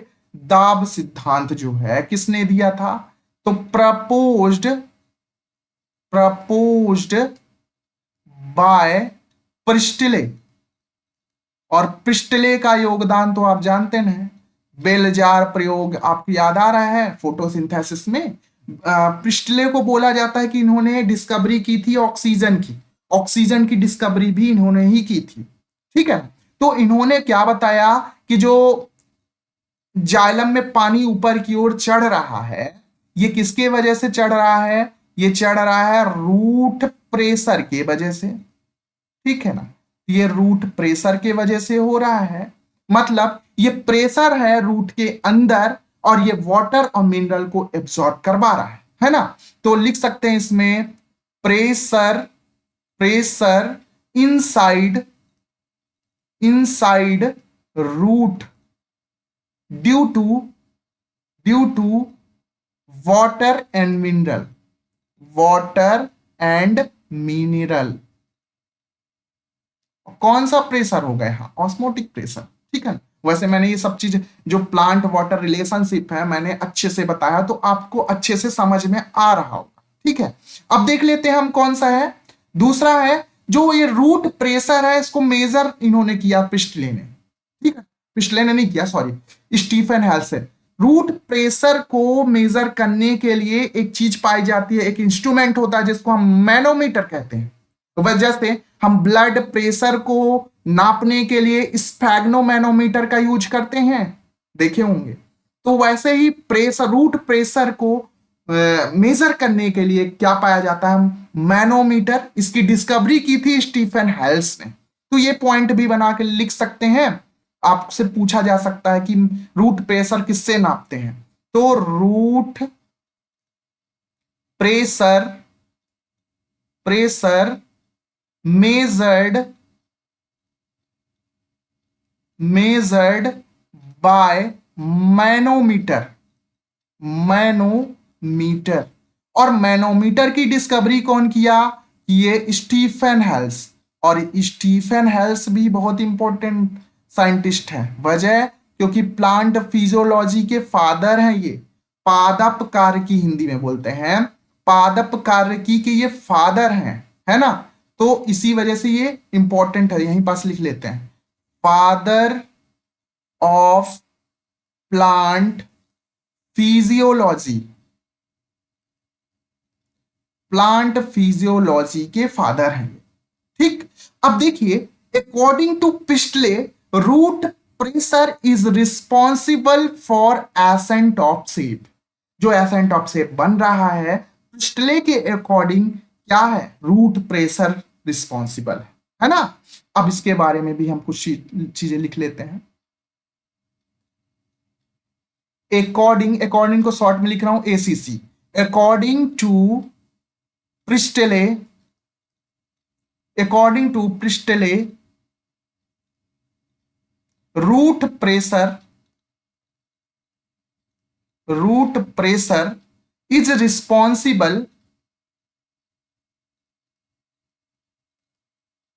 responsible for ascent of shape। ठीक है, इतनी बात समझ में आई। तो ये थ्योरी आपको समझ में आई कि नहीं आई? दूसरी थ्योरी देख लेते हैं। दूसरी थ्योरी का नाम है रिले पंप थ्योरी। दूसरी थ्योरी है रिले पंप थ्योरी। इसी का दूसरा नाम है क्लैम्बरिंग थ्योरी। क्लैम्बरिंग मतलब वाटर ऊपर की ओर क्लैम्ब कर रहा है ना, चढ़ रहा, इसीलिए इसको क्लैम्बरिंग थ्योरी बोलते हैं। क्लैम्बरिंग थ्योरी भी बोला जाता है। अब ये किसने दिया था? ये प्रपोज करने वाले थे जिनका नाम था गोल्डवेस्की, है ना। तो प्रपोज्ड बाय, पेन चेंज कर लेते हैं, गॉडलेवस्की। ठीक है, गॉडलेवस्की ने प्रपोज किया था। इनके अनुसार क्या है कि जो जाइलम की सेल है, वो जो जाइलम के पहले जाइलम में जो सेल्स पाई जाती, कौन सी? 4 सेल पाई, बताया मैंने। एक ट्रैकिड्स पाई जाती है, वेसल्स पाई जाती है, फाइबर पाई जाती है, और पैरेन्काइमा पाई जाती है। तो इनके अनुसार ये बोला गया कि जाइलम, पैरेन्काइमा और दूसरा मेडुलरी रे की वजह से ये एसेंट ऑफ सेफ होता है। ठीक है, तो इन्होंने तो बहुत खतरनाक बता दिया, है ना।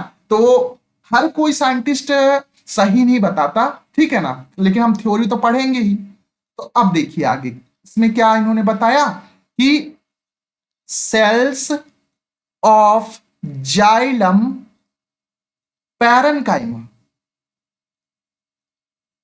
पैरेन्काइमा और एंड क्या? मेडुलरी रे, मेडुलरी रे,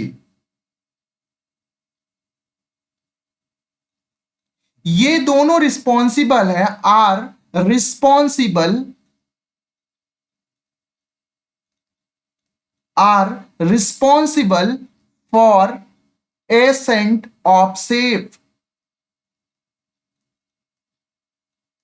ये चीज इन्होंने बता दिया, ठीक है, लेकिन इसमें तो कुछ ज्यादा होगा नहीं। अब हम थर्ड थ्योरी देख लेते हैं, जिसको हम बोलते हैं पल्सेशन थ्योरी। पल्सेशन इसलिए इसको बोल रहे हैं, जैसे पल्स में क्या होता है? रिदमिक कंस्ट्रक्शन होता है ना, कभी ये संकुचित हो गया, ऐसे पल्स जैसे चलती है ना, वैसे ही ये पल्सेशन थ्योरी, इसी का नाम है, पल्स पर आधारित है ना, pulsation theory. Pulsation theory, pulsation theory किसने दिया था? तो given by J C Bose, given by J C, Jagdish Chandra Bose. ये भी इंपॉर्टेंट साइंटिस्ट है। वजह क्योंकि इंडियन प्लांट फिजियोलॉजी के फादर ये हैं, यहीं पास लिख देता हूं मैं, इंडियन प्लांट फिजियोलॉजी लॉजी के फादर हैं, है ना। तो father of Indian plant physiology. ठीक, अब इन्होंने क्या बताया कि जो कॉर्टेक्स की सेल है और जो एंडोडर्मिस के बाद सेल जो बताया था मैंने, तो दोनों सेल परफॉर्म करती हैं। वो सेल क्या करती है, रिदमिक कॉन्स्ट्रक्शन करती है, संकुचित होती है, रिदमिक लगातार होती है, संकुचित होती है फिर रिलैक्स होती है, संकुचित होती है फिर रिलैक्स होती है। जैसे आपने यहाँ एलिमेंट्री कैनाल में देखा होगा एक क्रमाकुंचन, जिसको बोलते हैं पेरिस्टाल्टिक मूवमेंट, वैसे ही इन्होंने पल्सेशन थ्योरी में बताया कि जो जाइलम की जो कॉर्टेक्स है और एंडोडर्मिस की जो ट्यूब है वो रिदमिक कॉन्स्ट्रक्शन करती है और रिलैक्सेशन करती है, जिसके वजह से वाटर ऊपर की ओर चढ़ता है। जैसे हम भोजन खाते हैं तो भोजन कहाँ जाता है, यहाँ फेरिंग्स, फिर इसोफेगस, फिर उसके बाद स्टमक, ऐसा होता है ना। तो वैसे ही जाइलम में पानी ऊपर कैसे जा रहा है, इन्होंने बताया रिदमिक कंस्ट्रक्शन हो रहा है, क्रमाकुंचन गति की जैसे ही है, लेकिन इसमें पहले संकुचित हो रहा है फिर उसके बाद शिथिलन हो रहा है, मतलब पहले कॉन्ट्रक्शन हो रहा है फिर रिलैक्सेशन होता है, जैसे हार्ट होता है वैसे ही बात कर। ठीक है, तो इसमें कुछ पॉइंट बना के लिख लेते हैं। इंपॉर्टेंट वैसे ये ज्यादा है नहीं, मेन इसकी जो इंपॉर्टेंट है सबसे लास्ट वाला जो है, ठीक है, तो उसको हम देखेंगे अच्छे से। तो देखिए, the innermost, the innermost cell of cortex, cortex जिसको हम क्या बोलते हैं, इसको बोलते हैं एंडोडर्मिस। क्या बोला जाता है, एंडोडर्मिस। परफॉर्म, परफॉर्म्स, क्या परफॉर्म करता है, रिदमिक कॉन्ट्रैक्शन, रिदमिक कॉन्ट्रैक्शन, मिक कॉन्ट्रैक्शन एंड, और क्या, रिलैक्सेशन, रिलैक्सेशन। ठीक है, due to, due to which, जिसके वजह से क्या होता है, ascent of sap, ascent of sap, ठीक है, पाया जाता है, ऑकर्स। तो ये सारी चीजें हो गई, मैंने 3 थ्योरी बता दिया है। ठीक है, अब चौथी थ्योरी भी देख लेते हैं जिसको हम बोलते हैं कैपिलरी थ्योरी। कैपिलरी थ्योरी में क्या होगा वो भी देख लेते हैं। तो अगला हेडिंग करेंगे क्या, कैपिलरी थ्योरी। फोर्थ नंबर जो है कैपिलरी थ्योरी।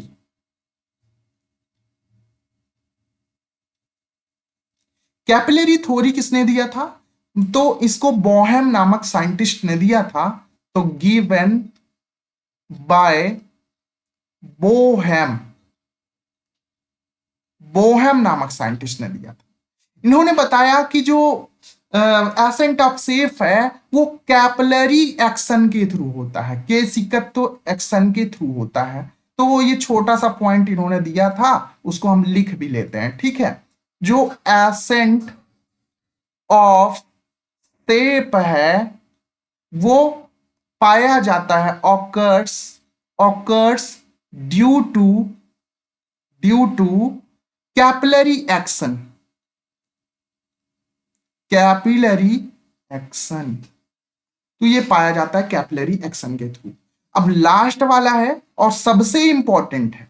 ठीक है, फिफ्थ नंबर सबसे इंपॉर्टेंट, इसका नाम है क्या, पुल थ्योरी। ठीक है, ट्रांसपायरेशन पुल थ्योरी, या इसी को बोलते हैं कोहेशन टेंशन थ्योरी, है ना। तो इसका नाम है ट्रांसपायरेशन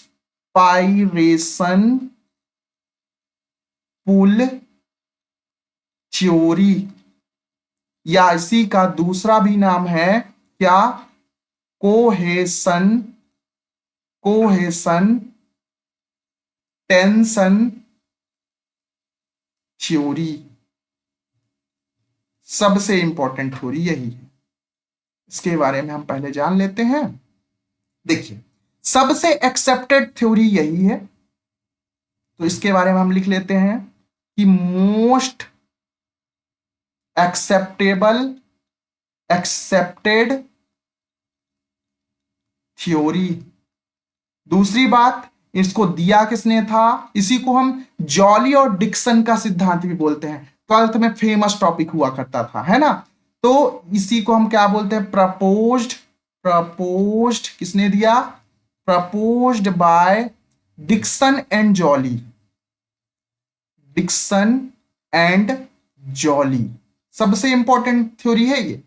तो यहां पास इन्होंने बताया, डिक्सन एंड जॉली ने, कि 4 प्रकार के फोर्सेस रिस्पॉन्सिबल होते हैं एसेंट ऑफ सेफ के लिए, है ना।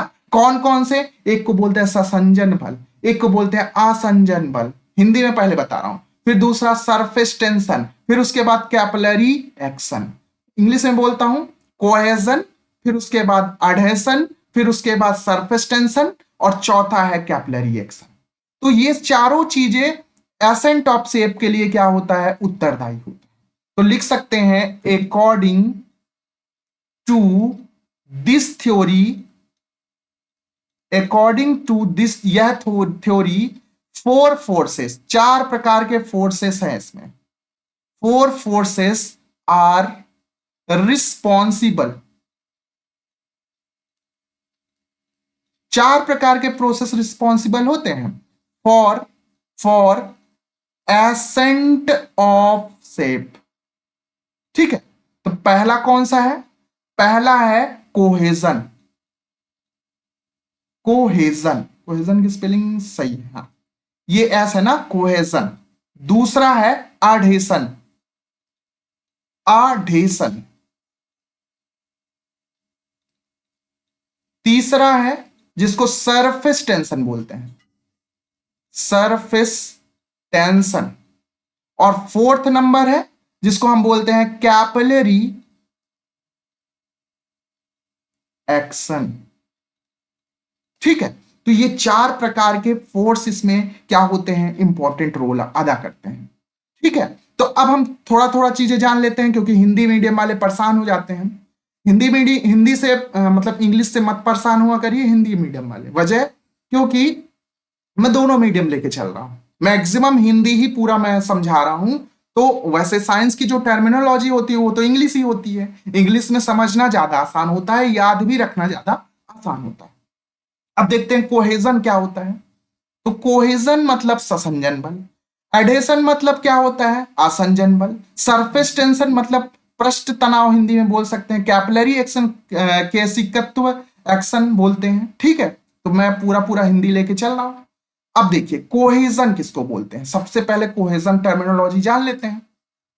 कोहेजन, कोहेजन क्या होता है? एक ही प्रकार के मॉलिक्यूल में जब अट्रैक्शन हो लगातार, तब उसको हम बोलते हैं ससंजन बल, हिंदी वाले। ठीक है, इंग्लिश वाले देखिए, इंग्लिश वाले क्या क्या कि mutual attraction between same molecule, mutual attraction between को शॉर्ट में BW लिखता हूं, between same molecule, same molecule. ठीक है, अब इसमें क्या होगा? That is attraction between water molecule. Same molecule कौन सा? वाटर। वाटर को अट्रैक्ट करेगा, तो that is attraction between water molecule. ठीक, अगला देख लेते हैं। कोहेजन के बाद कौन सा है? एडहेशन, जिसको हिंदी में क्या बोलते हैं? इसको हम बोलते हैं आसंजन बल, है ना। तो आसंजन फोर्स भी देख लेते हैं क्या होता है। एडहेशन की बात करें तो ये डिफरेंट मॉलिक्यूल, जस्ट अपोजिट होता है, ससंजन आसंजन जस्ट अपोजिट। तो ये डिफरेंट मॉलिक्यूल के बीच जब अट्रैक्शन पाया जाता है तब उसको हम बोलते हैं एडहेशन, आसंजन बल बोलते हैं। तो लिख सकते हैं इसमें attraction, attraction between different molecule, different molecule. ठीक है, डिफरेंट मॉलिक्यूल, दैट इज, इसका मतलब क्या हुआ? दैट इज क्या? Attraction of water and polar surface of tracheids, है ना, that is attraction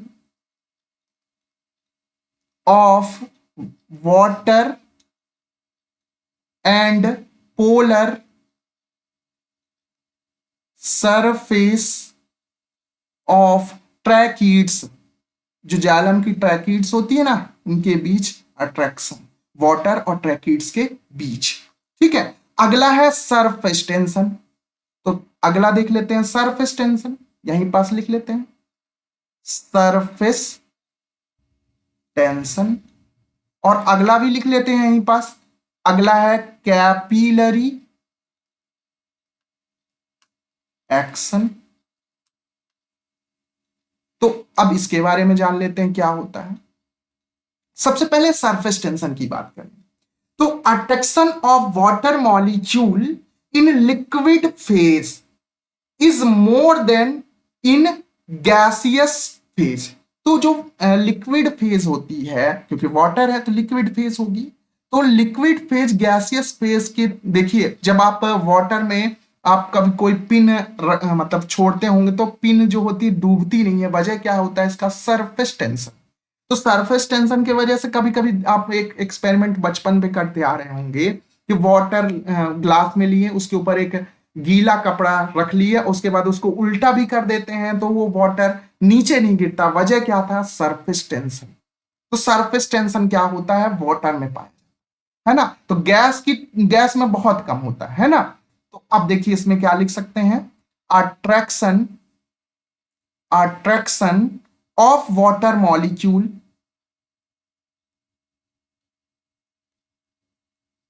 attraction of water molecule in liquid phase, in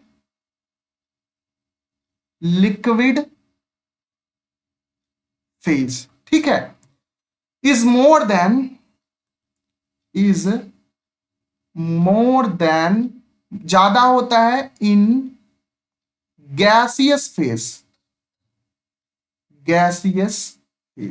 gaseous phase से ज्यादा होता है क्या, सरफेस टेंशन लिक्विड फेज में। अब कैपिलरी एक्शन की बात करें अगर, तो कैपिलरी एक्शन की बात करें तो क्या होता है, जो ट्रैकिड्स है जाइलम का और जो वैसल्स है उसका डायामीटर बहुत ही कम होता है, मतलब व्यास जो होता है कम होता है, जिसकी वजह से क्या होता है, उसमें एक लगातार कैपिलरी एक्शन बन जाता है ना, लगातार वाटर का क्या बन जाता है, खिंचाव बन जाता है। तो लिख सकते हैं इसमें डायामीटर ऑफ ट्रैकिड्स यहां पास आई होना चाहिए, tracheid and xylem vessel, xylem vessels, ठीक है, xylem vessels is responsible for capillarity, ठीक है। अब देख लेते हैं इसका हम डायग्राम के थ्रू डेमोन्स्ट्रेशन, एसेंट शेप का डेमोन्स्ट्रेशन देख लेते हैं डायग्राम के थ्रू, तो ज्यादा अच्छा समझ में आएगा। तो देखिए डायग्राम हम ग्रीन पेन से ही हमेशा बनाते आए हैं। देखिए ये है जाइलम का एक ट्यूब, ठीक है, यहां तक बना लिया। फिर यहां पास से क्या है, एक लीफ बना लेते हैं, ठीक। अब देखिए सबसे पहले वाटर को एब्जॉर्ब किया जाएगा, कहां से, यहां पास पहले तो रूट हेयर वाली सेल्स बना लेते हैं, वही पूरी प्रोसेस है, रूट हेयर वाला वही प्रोसेस है। यहां पास रूट हेयर होंगे, ऐसे 2 रूट हेयर मैंने बना दिया। अब ये रूट हेयर से क्या एब्जॉर्ब किया जाएगा, एब्जॉर्ब किया जाएगा क्या, वाटर और मिनरल, वाटर प्लस मिनरल, लेकिन हम देख रहे हैं वाटर एब्जॉर्प्शन, है ना। तो यहां पास वाटर एब्जॉर्ब किया गया रूट हेयर के through as a passive transport, passive transport के थ्रू मिनरल किसके रूप में, एक्टिव ट्रांसपोर्ट से एब्जॉर्ब कर लिया गया। एब्जॉर्ब करने वाली पूरी प्रोसेस देख रहे थे, यहाँ पास क्या क्या था, एपिडर्मिस, फिर कॉर्टेक्स, फिर एंडोडर्मिस, फिर जाइलम, ये जाइलम यहाँ पास आ चुका है। तो जाइलम है ये है जाइलम। अब जाइलम का ये वाला पार्ट यहां तक तो कौन सा प्रेशर काम कर जाता है, यहां तक तो रूट प्रेशर काम कर जाता है। यहां दोनों मिक्स होंगे, एक तो वाटर होगा और प्लस क्या होगा, मिनरल होगा। जब दोनों मिक्स होते हैं तब इसको हम क्या बोलते हैं, एसेंट सेम, या इसी को क्या बोलेंगे, जाइलम सैप बोला जाएगा। ठीक। और ये जाइलम सेप यहां तक तो बड़े आराम से चला जाएगा क्योंकि रूट प्रेशर है। तो यहां कहां तक चला जाएगा, ये लोअर स्टेम तक तो बड़े आराम से ये चला जाएगा जाइलम सेप। मतलब यहां तक कंटिन्यूअसली प्रोसेस होगा, वाटर यहां तक तो जाएगा। पेन ले लेते हैं ब्लू कलर का, है ना। तो वाटर यहां तक तो चला गया, किसके थ्रू चला गया, यहां तक गया रूट प्रेशर के थ्रू। यहां तक तो ठीक है चला गया, लेकिन यहां से यहां कैसे जाए, तो यहां से यहां जाने के लिए यहां पास हो रहा है स्टोमेटा है। स्टोमेटा क्या निकाल रहा है, वाटर निकाल रहा है, और वाटर निकाल रहा है, लॉस ऑफ वाटर कर रहा है, लॉस ऑफ वाटर कर रहा है। और लॉस ऑफ वाटर को हम क्या बोलते हैं, ट्रांसपाइरेशन बोलते हैं, वाष्पोत्सर्जन बोलते हैं। अब देखिए यहां पास जो जाइलम है ना, ये जाइलम में कई सारी लेयर्स होंगी, है ना। तो इसमें वेसल्स भी होगा, ट्रैकिड्स भी होगा, यही सब होगा कि नहीं होगा, जाइलम में 4 पार्ट होते हैं। तो ये सारी लेयर होंगी, 2 मैंने बना देता हूं मेन मेन, वेसल्स और ट्रैकिड्स। तो अब क्या होगा कि यहां पास जो वाटर यहां तक आया है, इसमें हो लगेगा कैप, पहला तो ये वाला ट्रांसपायरेशन से लगातार फ्लो बनेगा यहां पास वाटर का, ये वाटर का फ्लो यहां से यहां तक बनेगा डायरेक्ट, और वाटर यहां से निकलेगा। लेकिन देखिए जब सेम मॉलिक्यूल के बीच, वाटर वाटर मॉलिक्यूल के बीच जब अट्रैक्शन होगा, तब उसको हम क्या बोलेंगे, तब उसको हम बोलेंगे कोहेजन, ससंजन बल बोलेंगे। क्या बोलेंगे, कोहेजन बोलेंगे। ठीक। दूसरी बात, ये वाटर मॉलिक्यूल और ये जो देखिए जाइलम का ये ट्रैकिड्स जो लेयर है, इनके बीच भी कुछ ना कुछ लग रहा है ना अट्रैक्शन। तो यहां भी अट्रैक्शन लगने वाला है ना। तो यहां भी अट्रैक्शन लगने वाला है ऐसे, है ना। तो ये जो वाटर और ये ट्रैकिड्स के बीच जो अट्रैक्शन लगने वाला है, ये जो फोर्स होगा इसको हम बोलेंगे क्या, अडहेशन, अडहेशन बोलेंगे, आसंजन बल बोलेंगे। देखिए और वाटर है तो वाटर में क्या होता है, सरफेस टेंशन होता है।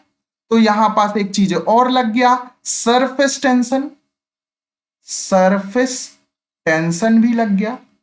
फिर लास्ट में देखिए ये जो वाटर है केशिकत्व के कारण ये लगातार क्या है, अरेंज्ड है। लगातार जब अरेंज्ड है तो एक और एक्शन लग रहा है यहां पास, जिसको हम बोलेंगे capillary action.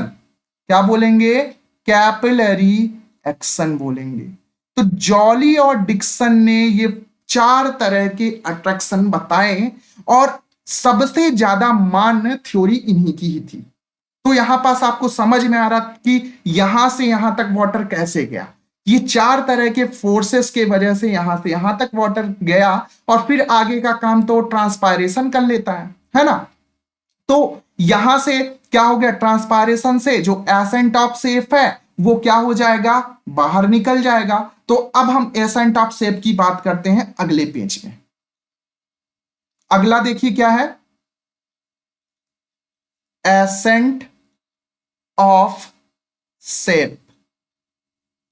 Accent of shape जो है मैंने बताया, पहला तो रूट प्रेशर और दूसरा क्या, ट्रांसलोकेशन। मैंने बताया था शुरू शुरू में कि 2 प्रकार का ट्रांसपोर्ट हो सकता है, एक तो शॉर्ट डिस्टेंस वाला, एक लॉन्ग डिस्टेंस वाला। लॉन्ग डिस्टेंस वाला में क्या होता है कि बल्क ऑफ मास में क्या होता है, कोई भी चीज ट्रांसपोर्ट होती है तो उसको, और किसके वजह से होता है, ये ग्रेडियंट की वजह से होता है, प्रेशर ग्रेडियंट की वजह से। मैंने बताया था कि नहीं बताया था शुरू वाली क्लास में, तो मैंने ये चीज बताया था। तो प्रेशर ग्रेडियंट की वजह से ट्रांसलोकेशन हो पाता है ना। तो यहां पास मैंने ये चीज बताई थी। तो अब देखिए एसेंट ऑफ शेप की बात करें तो ये किसके किसके वजह से गया, पहला तो रूट प्रेशर के वजह से गया, और दूसरा किसके वजह से, ट्रांसपायरेशन पूल की वजह से गया। ट्रांसपायरेशन पूल की वजह से, देखिए ये यहां पास देखिए ये ट्रांसपायरेशन हो रहा, तभी इसी वजह से तो वाटर खींच रहा है ना, तो ये ट्रांसपायरेशन पूल हो रहा है। यहीं पास जो है एसेंट ऑफ शेप, और आगे की प्रोसेस मैं आगे बता रहा हूं। यहां पास क्या, यहां से यहां रूट प्रेशर की वजह से आया, लेकिन यहां किसके वजह से आया, यहां आया है ट्रांसपायरेशन की वजह से, है ना, ट्रांसपायरेशन पूल की वजह से यहां तक आ चुका है। तो ये जो रूट प्रेशर है, पहले तो हम रूट प्रेशर की बात कर लेते हैं। एक मिनट, ये थोड़ा सा डायग्राम इसको फिर से बना लेते हैं। ये जो एसेंट ऑफ शेप मैंने बताया है, ये तो पहली बात रूट प्रेशर, रूट प्रेशर, और दूसरी बात ट्रांसपायरेशन पूल,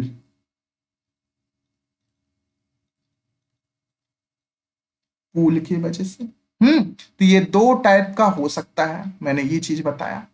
अब देखिए इसको पेन चेंज करते हैं और अच्छे से समझते हैं। रूट प्रेशर की बात करें तो ये एक तरह का, जैसे देखिए सॉइल के वाटर से रूट हेयर तक आना एक तरह का पुशिंग फोर्स है, तो ये रूट प्रेशर एक तरह का क्या है, पुश कर रहा है ना, इसीलिए पुशिंग फोर्स है, पुशिंग फोर्स है। दूसरी बात, वाटर और मिनरल रूट तक आते हैं और कहां तक जाते हैं, लोअर स्टेम तक जाते हैं। ये चीज होता है कि नहीं होता, तो पहला पॉइंट तो ये हो गया। दूसरा पॉइंट, वाटर प्लस मिनरल, ठीक है, ये दोनों from from root up to little height, little height of stem, जो छोटे स्टेम होते हैं वहां तक। आपने देखे होंगे जो छोटा सा पौधा होता है, अगर रूट के बाद का जब पोर्शन आप काट के देखते होंगे तो उसमें देखे होंगे एसेंट ऑफ शेप रहता है, वाटर जा लाइक सैप होता है कि नहीं होता है, तो वो रूट प्रेशर के थ्रू थोड़ा दूर तक चला जाता है, कहां तक, लोअर स्टेम तक चला जाता है। अब देखिए ट्रांसपायरेशन पूल की बात करें तो ये एक तरह का पुलिंग फोर्स है। क्या है ये है पुलिंग फोर्स है, ठीक। अब ये पुलिंग फोर्स क्या करता है, ये लोअर पार्ट ऑफ स्टेम से ये पूरा एरियल पार्ट था, एरियल पार्ट तक क्या करता है, ट्रांसपायरेशन कर, मतलब एक सतत कंटिन्यूअस वाटर का बनाता है, ठीक है ना, एब्जॉर्ब करता है। तो ये चीज देख लेते हैं। तो move of water plus mineral, दोनों फ्रॉम कहां से, from lower part of stem, lower part of stem up to कहां तक, एरियल पार्ट। एरियल पार्ट क्या क्या हो सकता है, लीफ हो सकता है, तना हो सकता है, ये सब एरियल पार्ट, ठीक है, ये सारी चीजें होती हैं। तो यहां पास मैंने ये चीज बता दी। अब एक क्वेश्चन और पूछा जाता है, ट्रांसपायरेशन की थ्योरी तो ये कंप्लीट हो गई। एक चीज और पूछा जाता है, गटेशन, हिंदी में बोलते हैं उसको क्या, हिंदी में बोलते हैं जल बिंदु स्त्राव, हाँ जल बिंदु स्त्राव बोलते हैं। तो गटेशन भी पढ़ लेते हैं और ये वाला टॉपिक आपका वैसे कंप्लीट होगा। अभी तो हम वाटर का देखेंगे, वाटर के बाद एक प्रोसेस और है जिसको हम बोलेंगे क्या, फ्लोएम वाला, फूड का। तो हम गटेशन देख लेते हैं, फिर उसके बाद हम फ्लोएम वाला भी देखेंगे। तो अगला हेडिंग करेंगे गटेशन, या गटेशन हम अगले क्लास में देख लेते हैं, ठीक है। तो यहां तक हमने देख लिया, अगली क्लास में देख लेते हैं। अभी के लिए धन्यवाद, जय हिंद।